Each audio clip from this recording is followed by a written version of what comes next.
Hello students, in this video we talk about next topic taxonomic aids. Before we start this video, as you know how biodiversity, how plants and animals are classified according to different characters. Basically different ranks में divide किया गया kingdom, phylum, class, order, family, genus, species, so on. Now how plants and animals are preserved to identify local peoples, to know the local peoples, their names, their family, their behaviors and so on. So in this video we start taxonomic aids.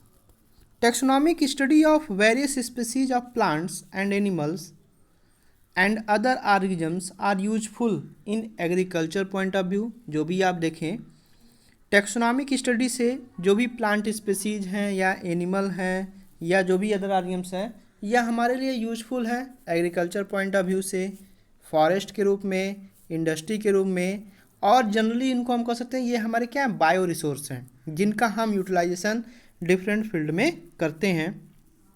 अब ये जो भी plants हैं या जो भी animals हैं इनका हमको करेक्ट क्लासिफिकेशन और आइडेंटिफिकेशन जानना मस्ट होगा कि हम इसको किस प्रकार से कैसे यूटिलाइज कर सकें। The studies would require classification and identification of organisms. Identification of organisms require intensive laboratory and field study. किसी भी प्लांट्स या किसी भी एनिमल्स को जब हम आइडेंटिफाई करेंगे तो उसके लिए हमको लैब कंडीशन या लेबोरेटरी में हमको वर्क करना होगा और प्रॉपर फील्ड स्टडी करना होगा, तब उस प्लांट्स या उस एनिमल्स के बिहेवियर या उसके कैरेक्टर के बारे में हम आइडेंटिफाई कर पाएंगे। अब बेसिकली क्या है, the collection of actual specimen of plants and animal species is essential and it is the prime source of taxonomic study. अगर आप किसी भी प्लांट्स या किसी भी एनिमल की जब स्टडी कर रहे हैं तो उसके लिए क्या है कि बेसिकली उनका कलेक्शन आपको चाहिए। कलेक्शन लेने के बाद आप फिर उसका डिटेल स्टडी कर सकते हैं। It is use for classification of N organisms and the information gathered is also stored along the specimen. आप उसका रिसर्च करिए, उससे जो भी इंफॉर्मेशन है उसको गैदर्ड करिए और उसको एक जगह स्पेसिमेन के रूप में स्टोर किया जाता है और उस स्पेसिमेन को हम फिर स्टोर करते हैं for the future use. Future use में उसका हम फिर स्टोर करते हैं। Biologist have establish certain procedures and technique to store and preserve the information as well as the specimen. जो भी हमारे बायोलॉजिस्ट हैं उन्होंने कुछ प्रोसीजर इस्टेब्लिश किया, कुछ टेक्निक इस्टेब्लिश किया कि जो भी मटेरियल्स है, जो भी प्लांट्स हैं उनको कैसे स्टोर करें, कैसे उनको प्रिजर्व करें ताकि उनके इन्फॉर्मेशन को फिर हम स्प्रेड आउट कर सकें। तो here some of the taxonomic aids are, one is herbarium, botanical garden, museum and zoological park. Now discuss one by one. Herbarium. Herbarium is a store house of collected plant specimen that are dried, pressed and preserve on sheet. Simply herbarium जो है आपका plants का specimen होगा जिसको हम dry करते हैं, press करते हैं और फिर हार्बेरियम शीट पे प्रिजर्व करते हैं। Then these sheets are arrange according to universally accepted system of classification. जो भी हमारा सिस्टम ऑफ क्लासिफिकेशन है उसके अकॉर्डिंग फिर हम उसको अरेंज करते हैं।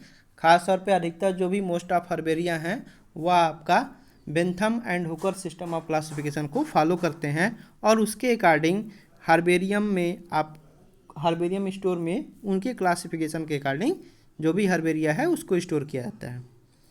These specimen along with their description on herbarium sheets become a store house for future use. अब जो हार्बेरियम शीट्स है जिस पे हमने प्लांट को प्रेस किया है उस शीट के साइड्स में एक हम डिस्क्रिप्शन बॉक्स बनाते हैं जहाँ पर उस प्लांट्स का local name, English name, botanical name, family, collector names ये सारे मेंशंस करते हैं। उस प्लांट्स के जो भी आपके इंपॉर्टेंट पॉइंट ऑफ कैरेक्टर्स होते हैं उसको मेजर करते हैं और उसको फिर हम स्टोर कर देते हैं ताकि फ्यूचर में फिर उसका यूटिलाइजेशन हो सके। और हार्बेरिया जो है बेसिकली आपका एक तरह से क्विक रिफरल सिस्टम है टेक्सोनॉमिक स्टडी के लिए। अगर किसी प्लांट्स को आपको आइडेंटिफाई करना होगा तो आप हर्बेरियम हाउस में जाएंगे, वहाँ पर उस प्लांट्स को देखेंगे, जो भी कैरेक्टर होगा उसके अकॉर्डिंग फिर वहाँ पर मैच करेंगे तो आपको उसके बारे में डिटेल पता चल जाएगा। साथ ही साथ उस हर्बेरियम सीड्स में date of collection and collector name, ये भी आपका उस हर्बेरियम सीट में आपका मेंशन होता है। नेक्स्ट आपका है बॉटनिकल गार्डन। बॉटनिकल गार्डन ये एक तरह का आपका स्पेशलाइज्ड गार्डन है जहाँ पर कलेक्शन होता है लिविंग प्लांट्स का रेफरेंस के लिए। Plant species in these gardens are grown for identification purpose. जो भी प्लांट्स लगाए जाते हैं बॉटनिकल गार्डन में वह आइडेंटिफिकेशन पर्पज के हिसाब से लगाए जाते हैं ताकि लोगों को पता चले कि उसका क्या नाम है उस प्लांट्स का और क्या उसका यूज है। एंड जो भी प्लांट्स आपके लगे होंगे बॉटनिकल गार्डन में, हर प्लांट्स के उसके English name, local name, scientific name as well as family हर प्लांट्स पे आपका मेंशन्ड होता है। जो आपके फेमस बॉटनिकल गार्डन है रॉयल बॉटनिकल गार्डन, क्यों, ये आपका इंग्लैंड में है। इंडिया का जो सबसे बड़ा बॉटनिकल गार्डन है इंडियन बॉटनिकल गार्डन, ये आपका हावड़ा कोलकाता में है। और एक आपका लखनऊ में बॉटनिकल गार्डन है national botanical research institute NBRI, जो कि आपका लखनऊ में स्थित है।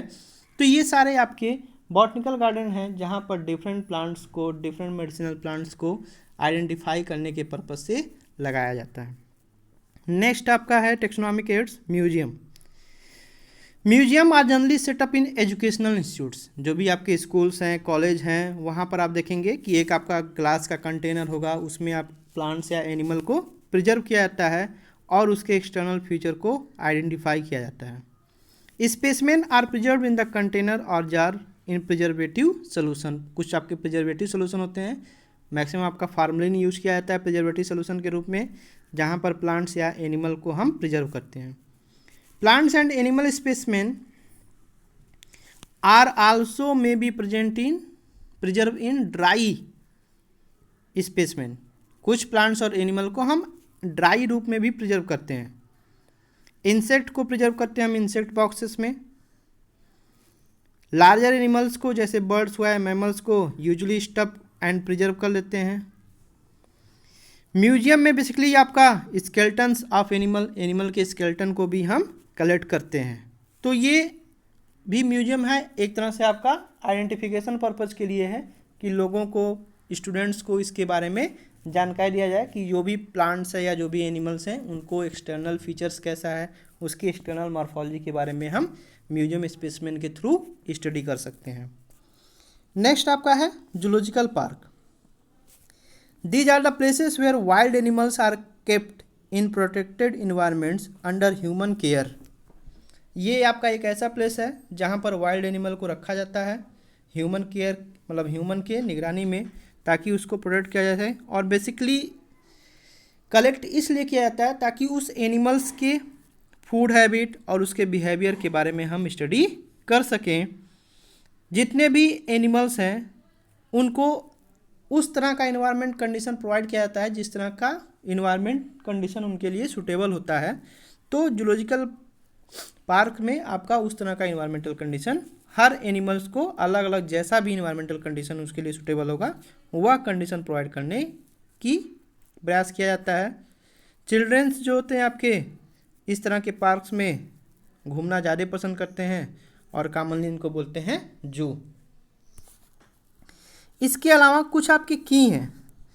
की जो है एक तरह का और आपका टेक्सोनॉमिक एड्स है जो कि यूज होता है आइडेंटिफिकेशन ऑफ प्लांट्स और एनिमल के लिए कुछ सिमिलरिटी और डिससिमिलरिटी के आधार पर, मतलब कुछ कैरेक्टर के सिमिलरिटी या डिससिमिलरिटी के आधार पर आपका जो भी प्लांट्स और एनिमल होते हैं उनको आइडेंटिफाई किया जाता है। यानी जो भी की है वह बेस्ड होगा कंट्रास्टिंग कैरेक्टर पे, जनरली इन पेयर। जो भी कैरेक्टर होंगे आपके जनरली कैसे होते हैं, पेयर में होते हैं, तो उनको बोलते हैं कपलेट। जैसे मान लीजिए कोई प्लांट की साइज़ छोटी है, कोई प्लांट की साइज़ बड़ी है, कोई फ्लावर डिफरेंट पोजीशन से निकल रहा है, तो उसके अकॉर्डिंग उसका फिर आपका अलग अलग कैरेक्टर होगा। It represent the choice made between the two opposite option, मतलब दो अपोजिट ऑप्शन होगा, जो भी चॉइस होगा दोनों आपका अपोजिट होगा। This result in the acceptance of only one and rejection of the other, मतलब एक को उस कैरेक्टर के अकॉर्डिंग एक्सेप्ट करेंगे और दूसरे को आप रिजेक्ट करते हो, यानी उसका जो कैरेक्टर जिससे मिलेगा उसमें फिर उसको एक्सेप्ट किया जाएगा। यानी जो भी स्टेटमेंट होगा की का, प्रत्येक स्टेटमेंट को हम बोलते हैं लीड। जो भी आपके सेपरेट टेक्सोनॉमिक की हैं ये आपके रिक्वायर होते हैं ईच टेक्सोनॉमिक कैटेगरी।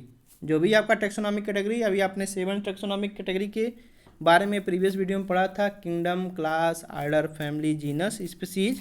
तो इन सारे कैटेगरी के लिए फिर आपका अलग अलग आपका की होता है।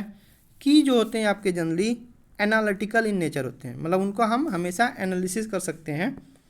यानी यहाँ पर जो आपका टेक्सोनॉमिक की है जनरली एक तरह से आपके बायोलॉजिस्ट जो होते हैं वह यूज करते हैं ताकि वह अननोन आर्यम्स को जान सकें। यहाँ पर देखिए स्किन के आधार पर, अगर ड्राई है आपका स्किन तो जो सालमेंडर्स हैं वहाँ पर स्किन ड्राई नहीं होती है, मॉइस्ट होती है। कुछ स्किन में हेयर्स होते हैं तो हेयर्स में भी कुछ ऐसे एनिमल्स होंगे जिनमें हेयर नहीं होगा, कुछ ऐसे एनिमल्स होंगे जिनमें हेयर होगा।